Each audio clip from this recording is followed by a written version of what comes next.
Hi everyone. In today's video we are going to talk about the preparation of ethers. तो हमारे पास दो methods होते हैं for preparing ethers. First one is from the dehydration of alcohols and second one is Williamson synthesis. तो पहले start करते हैं with the dehydration of alcohols.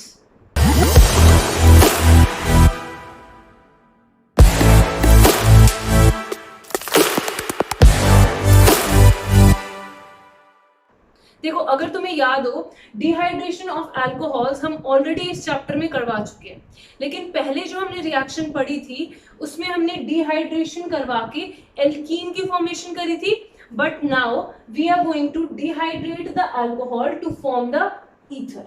तो दो टाइप की रिएक्शन है, दोनों में डिहाइड्रेशन ऑफ अल्कोहल होगा, बट एक केस में एल्कीन फॉर्म हो रहा था जो हम पहले कर चुके हैं, और अब जो हम केस करने वाले हैं उस केस में ईथर फॉर्म होगा. तो दोनों रिएक्शंस में डिफरेंस समझते हैं.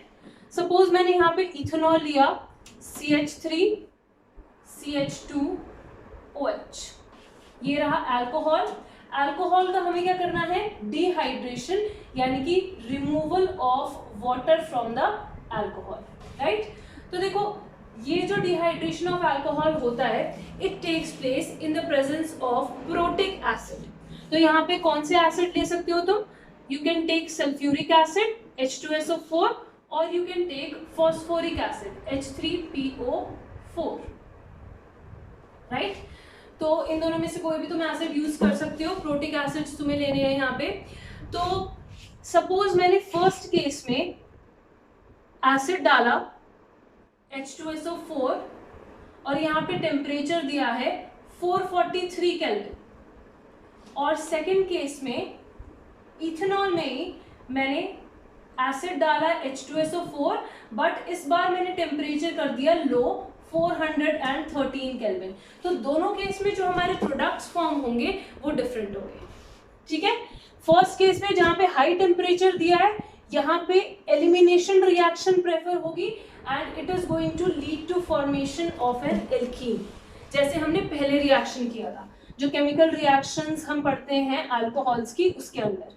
तो यहाँ पे क्या होगा? एक हाइड्रोजन यहाँ से हटाओगे, OH ग्रुप यहाँ से हटाओगे, तो एल्कीन की फॉर्मेशन हो जाएगी CH2 double bond CH2, right. Ethene बन जाएगा. बट इस केस के अंदर हमारा क्या होगा? डिहाइड्रेशन से हमारा बनता है ether, CH3 CH2O CH2 CH3. अभी कैसे बनता है इसका मैकेनिज्म अभी हम समझेंगे, लेकिन अभी बस तुम प्रोडक्ट फॉर्मेशन देखो डायरेक्ट. देखो, जब हमने हाई टेम्परेचर लिया तो एल्कीन बन गया, एलिमिनेशन रिएक्शन प्रेफर हुआ. बट जब हमने लो टेम्परेचर लिया, in this case substitution reaction is preferred and it leads to formation of ether. तो ये बहुत ज्यादा इंपॉर्टेंट रिएक्शन है. टेम्परेचर्स तुम्हें इस केस में याद रखने पड़ेंगे, ठीक है. तो अब हम समझेंगे इस वाली रिएक्शन का मैकेनिज्म कि कैसे हम इथेनॉल को ईथर में कन्वर्ट कर सकते हैं. क्या करना है हमें? Dehydration of alcohol to form the ether. ये वाली जो ऊपर वाली रिएक्शन है, इसका मैकेनिज्म हम ऑलरेडी देख चुके हैं, right. I will also, you can also click on the I button above, मैं वहां पे मेंशन कर दूंगी ये वाली रिएक्शन का मैकेनिज्म, ठीक है. Dehydration of alcohols to form the alkene, right. तो चलो मैकेनिज्म पे चलते हैं. So over here we just have to convert the alcohol, जो कि हम ले रहे हैं ethanol CH3 CH2OH in the presence of protic acid H2SO4 and 413 Kelvin of temperature. इसको हमें कन्वर्ट करना है किसमें? ईथर में. CH3 CH2O CH2 CH3 di ethyl ether में कन्वर्ट करना है, right. So let's see the mechanism of this reaction. First step लिखो. यहाँ पे क्या होगा? फर्स्ट स्टेप में हम करवाएंगे प्रोटोनेशन ऑफ अल्कोहल, ठीक है, क्योंकि यहाँ पे एसिड प्रेजेंट है. Acid is going to give H+ ions in the solution. तो फर्स्ट स्टेप में क्या होगा? अल्कोहल का प्रोटोनेशन होता है, यानी कि अल्कोहल के ऊपर क्या ऐड हो जाएगा? प्रोटोन ऐड हो जाता है. So write down the first step, protonation of alcohol.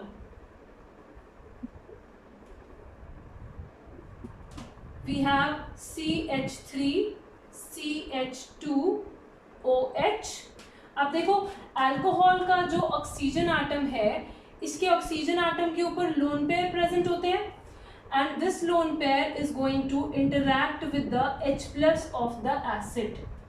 तो ये ऑक्सीजन आटम के लोन पेयर अटैक करेंगे ऑन दिस H+।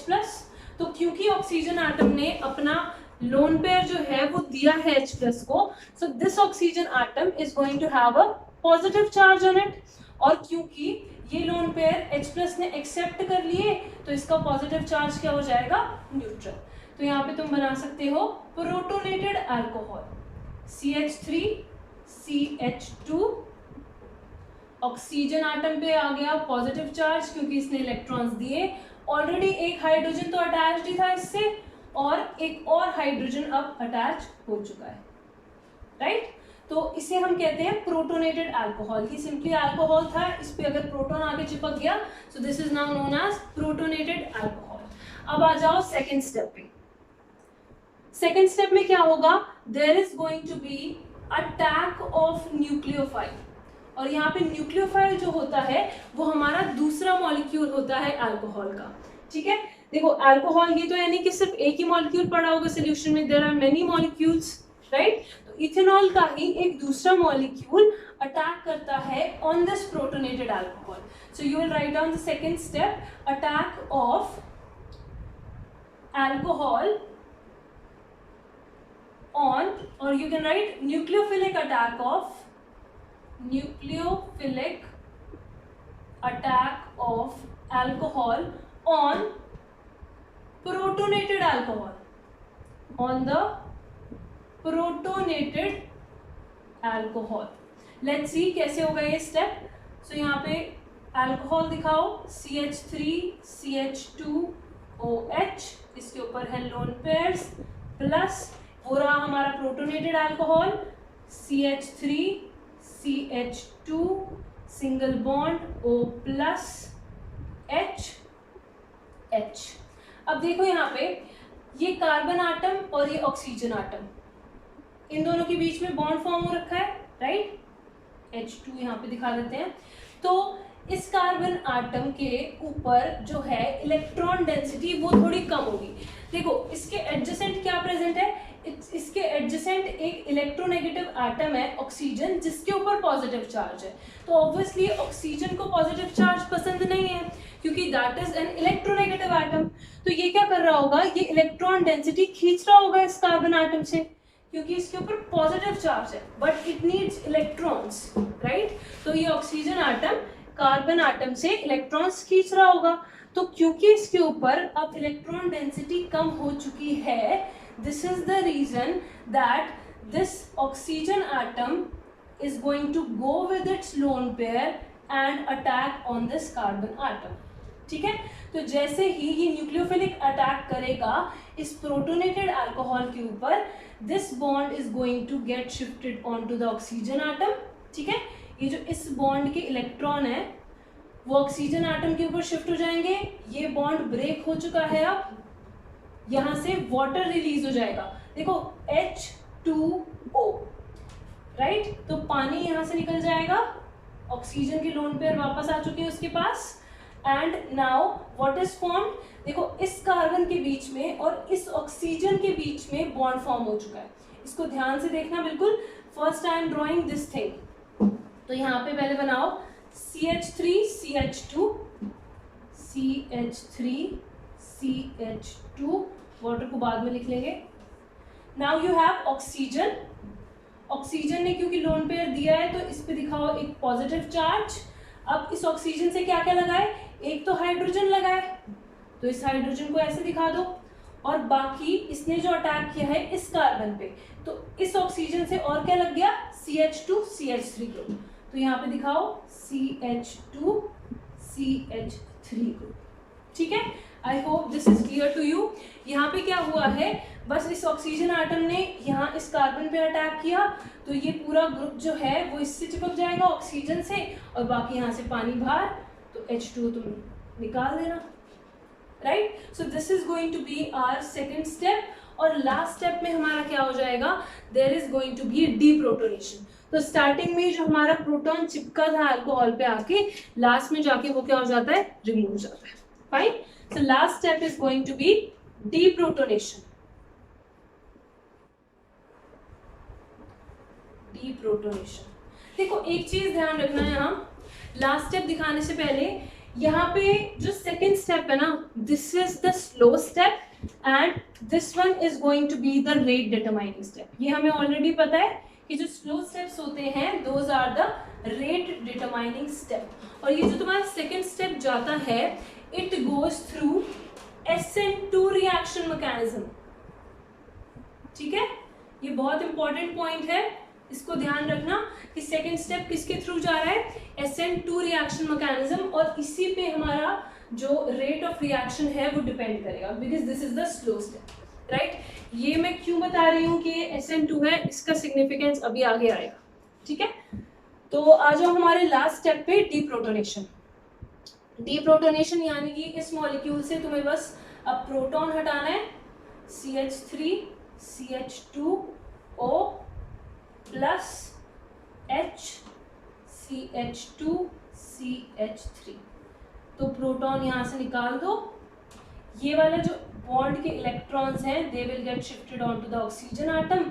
ऑक्सीजन का पॉजिटिव चार्ज न्यूट्रलाइज, ये H प्लस बाहर, so you will gate CH3 CH2O और बाकी का group CH2 CH3. So this leads to formation of your ether. इसका नाम क्या हो जाएगा ईथर का, इथॉक्सी इथेन बोल सकते हो आईपेक नेम, या फिर डाइइथाइल ईथर बोल सकते हो which is the common name. Fine. तो ये हो गया तुम्हारा 3 स्टेप का mechanism which you have to do for dehydration of alcohols to form the ether. Right, अब देखो तुम्हें ये कैसे पता चलेगा कि कब तुम्हें ईथर की फॉर्मेशन करनी है, कब तुम्हें एल्कीन की फॉर्मेशन करनी है.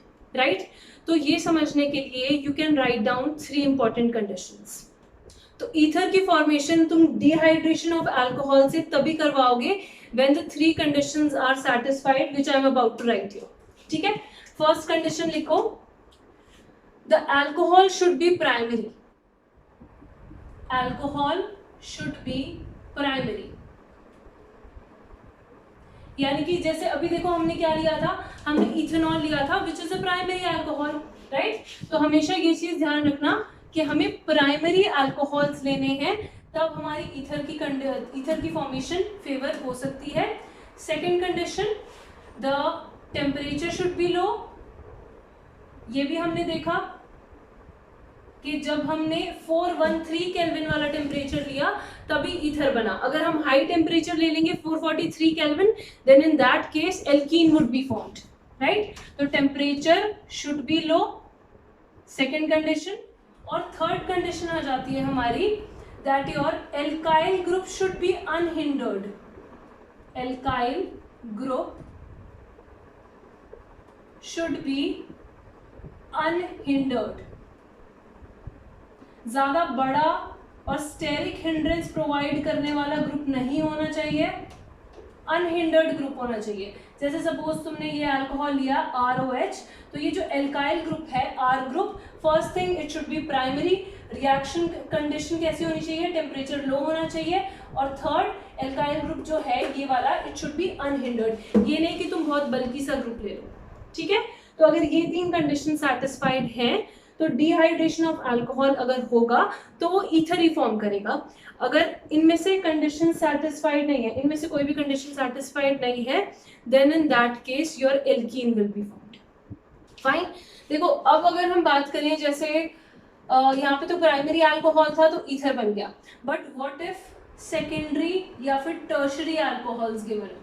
तो सेकेंडरी या टर्शरी अल्कोहल्स अगर गिवन होते हैं then in that case the dehydration of alcohols is going to lead to formation of alkenes. ठीक है, alkenes की फॉर्मेशन करेंगे ये, ना कि सब्सटीट्यूशन रिएक्शन होगा और ईथर फॉर्म होगा. ठीक है, यहाँ पे क्या प्रेफर हो जाएगा, एलिमिनेशन रिएक्शन प्रेफर हो जाता है. तो ये चीज़ ध्यान रखना।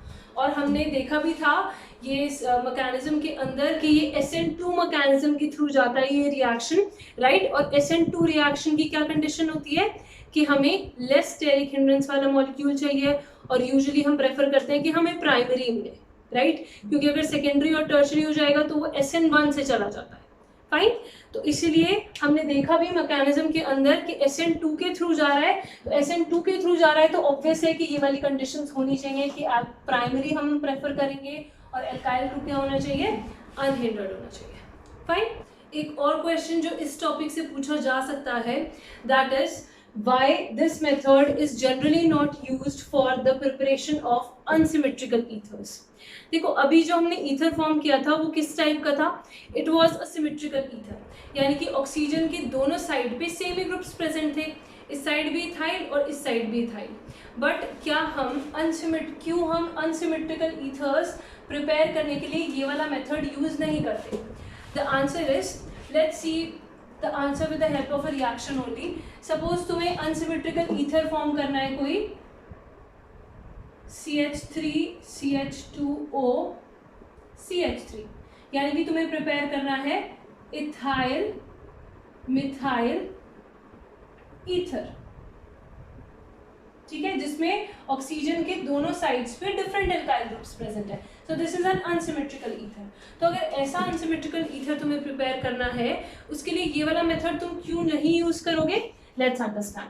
देखो इसके लिए तुम्हें अगर दोनों साइड पे अलग ग्रुप्स चाहिए तो दो अलग अल्कोहल्स भी यूज करने पड़ेंगे, यानी कि तुम रिएक्टेंट में इथेनॉल भी लोगे और साथ ही साथ मिथेनॉल भी लोगे, राइट। तो दोनों लिए तुमने इन the presence of acid H2SO4, तो इस केस में क्या होने वाला है, देखो चलो मान लिया कि ये फॉर्म हो जाएगा, ठीक है, बट साथ ही साथ इसके हमारे दो और प्रोडक्ट्स ऑब्टेन होंगे।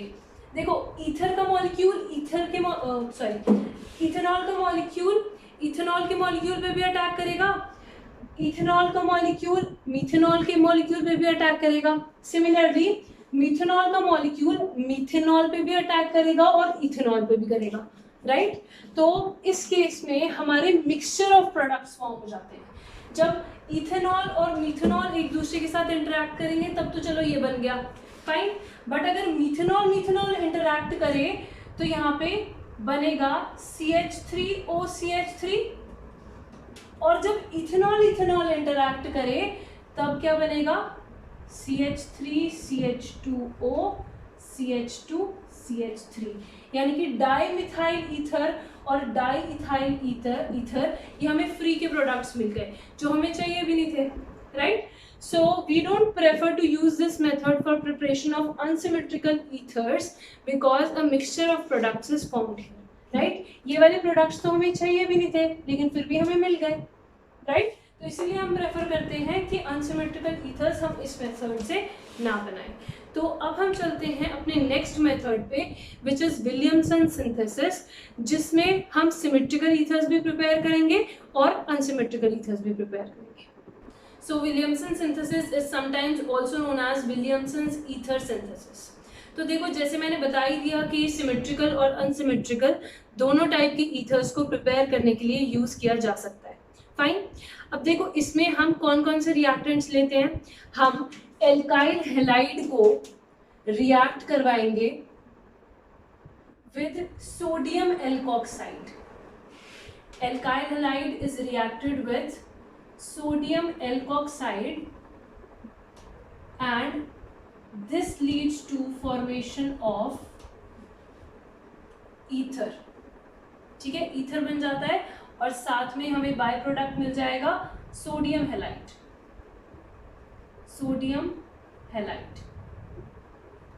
एग्जाम्पल लेके देखते हैं, उससे बेटर समझ आएगा। दिस इज एल्कोक्साइड, ठीक है। एल्काइल हैलाइड ले लो तुम कोई भी, let's say that we are taking CH3Cl,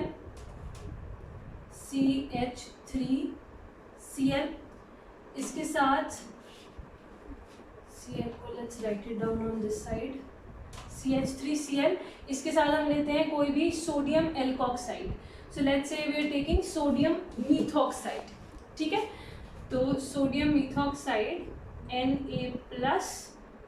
Na+O- CH3, sodium methoxide.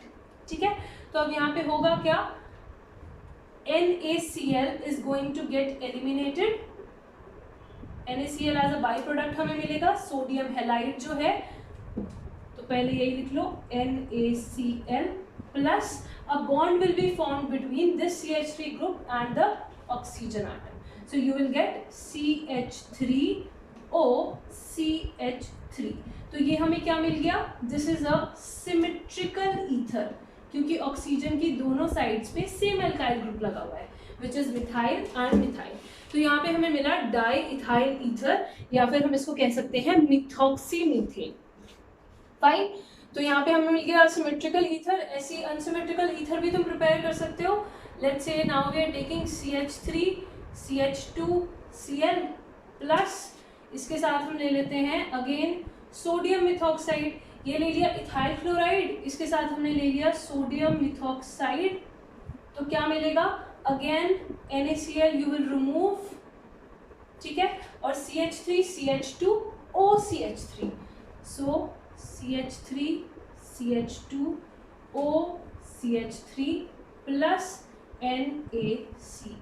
तो ये हमारा क्या हो गया, this is an unsymmetrical ether. तो देखो इस मेथड से कितना इजीली अनसिमेट्रिकल ईथर बन रहा है, कोई फालतू के हमें प्रोडक्ट्स भी नहीं मिल रहे, इसके अलावा कोई ईथर भी नहीं मिल रहा हमें, राइट, बस यही वाला ईथर मिल रहा है। तो हम बहुत इजीली सिमेट्रिकल और अनसिमेट्रिकल ईथर इस मेथड से प्रिपेयर कर सकते हैं। फाइन, देखो इस मेथड से हम फिनोलिक ईथर्स भी इजीली प्रिपेयर कर सकते हैं। फिनोलिक ईथर्स कैसे प्रिपेयर करोगे, सबसे पहले तुम फिनॉल को सोडियम फिनॉक्साइड में कन्वर्ट कर लो और फिर उसका रिएक्शन करवा दो किसी अल्काइल हैलाइड के साथ। लेट्स से कि मैंने यहाँ लिया फिनॉल, इसका रिएक्शन हम करवा देते हैं विद NaOH या फिर सोडियम मेटल ले लो, तो क्या हो जाएगा, you are going to get here O- Na+, sodium phenoxide तुम्हें मिल गया। ठीक है, अब सोडियम फिनॉक्साइड जैसे ही मिला, इसके साथ तुम रिएक्ट करवा दो CH3 CH2I, इथाइल आयोडाइड।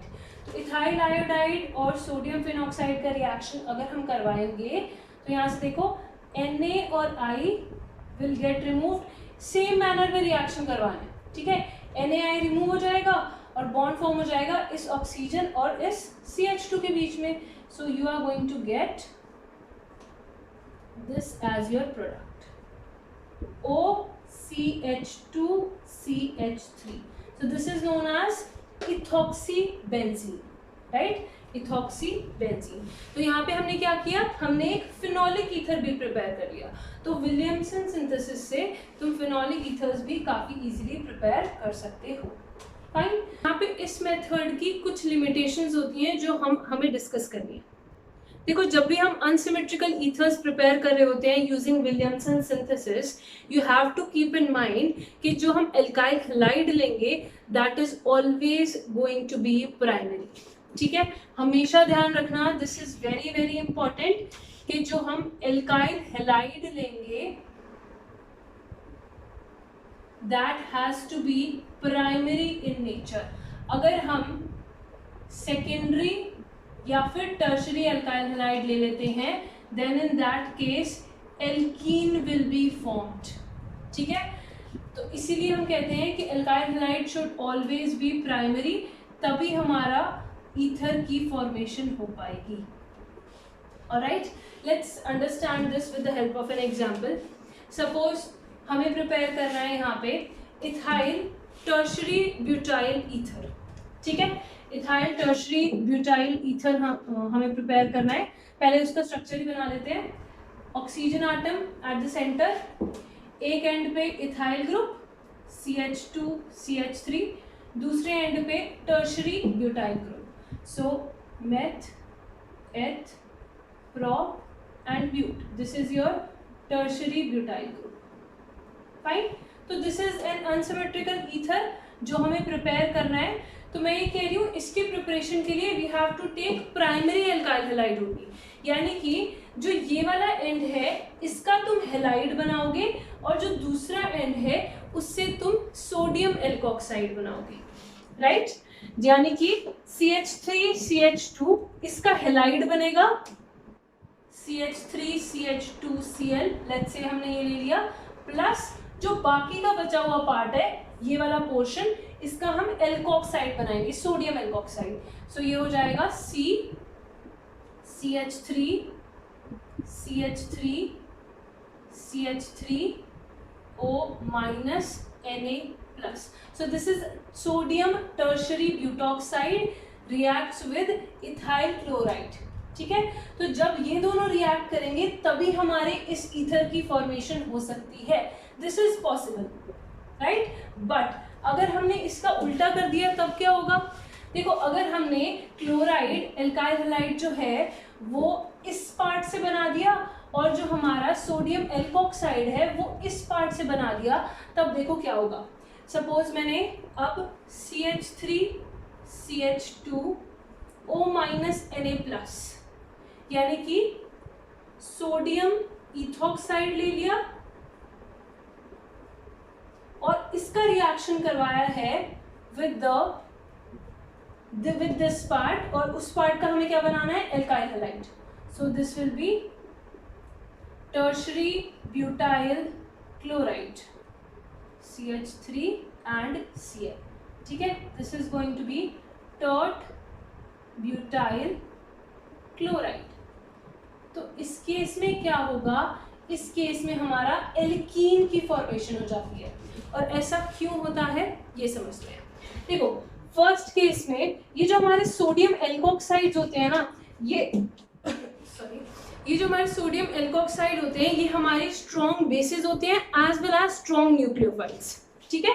किसकी तरह एक्ट करते हैं? Sodium alkoxides, they act as both strong base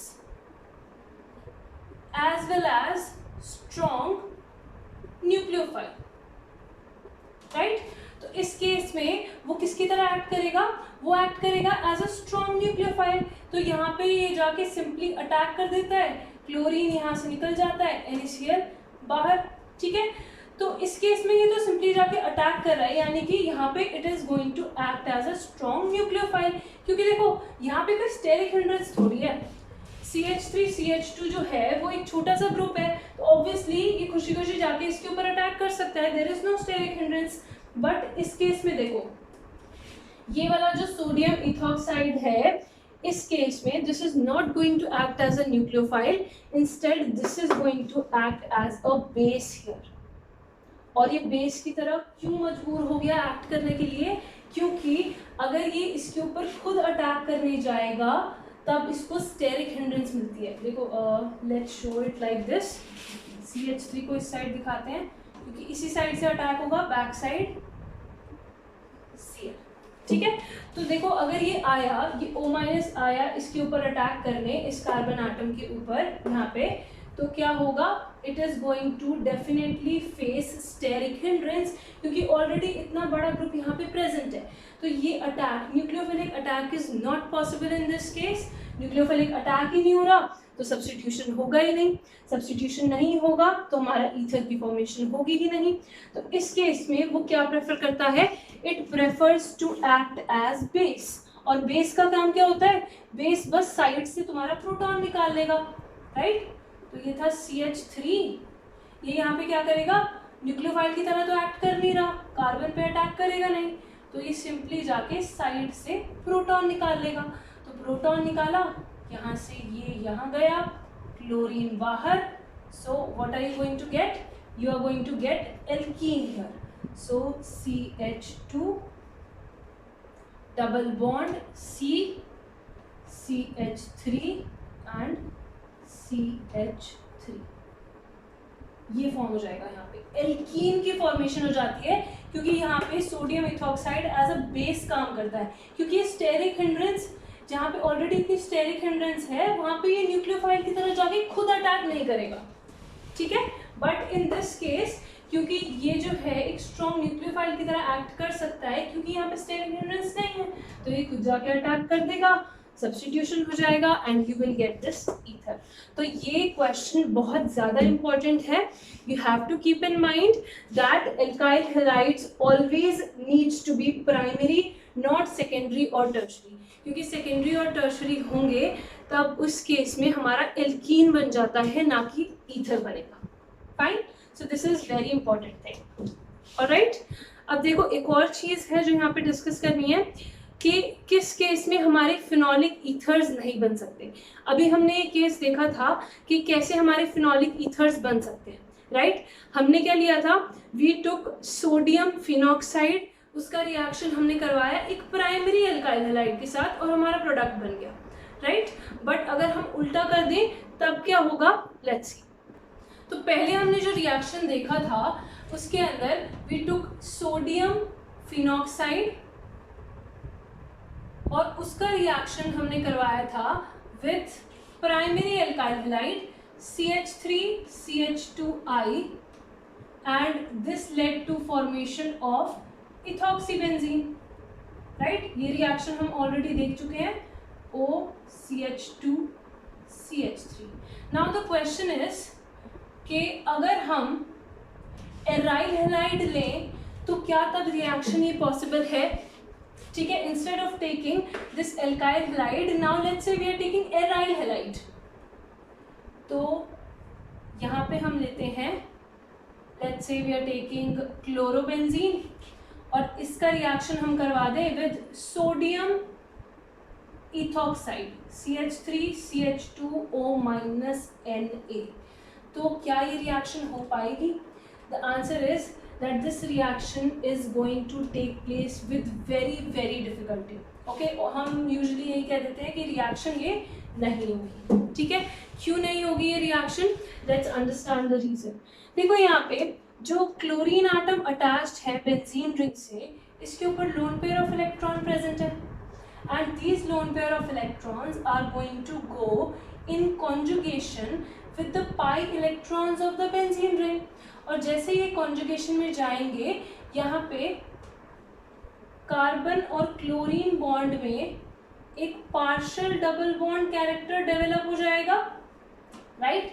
and this partial double bond character जैसे ही डेवलप हो गया, that means breaking of this bond is going to become difficult, क्योंकि हमें इस बॉन्ड को तोड़ना मुश्किल हो जाएगा, तो रिएक्शन कैसे होगी, राइट? अगर सिंगल बॉन्ड होता तो हम इजीली ब्रेक कर देते, जैसे हम यहाँ पे कर रहे थे इसके बीच में, लेकिन यहाँ पे रेजोनेंस की वजह से पार्शियल डबल बॉन्ड कैरेक्टर आ गया, जिसकी वजह से इस बॉन्ड को तोड़ना अब थोड़ा मुश्किल है।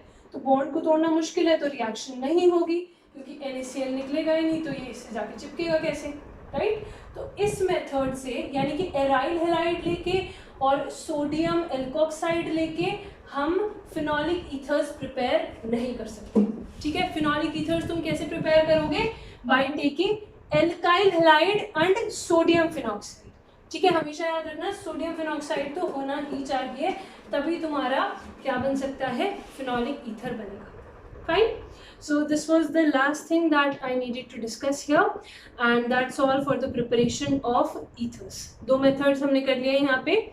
Now in the next video we are going to start with the chemical properties of ethers. Thank you so much for watching guys. Have a good day.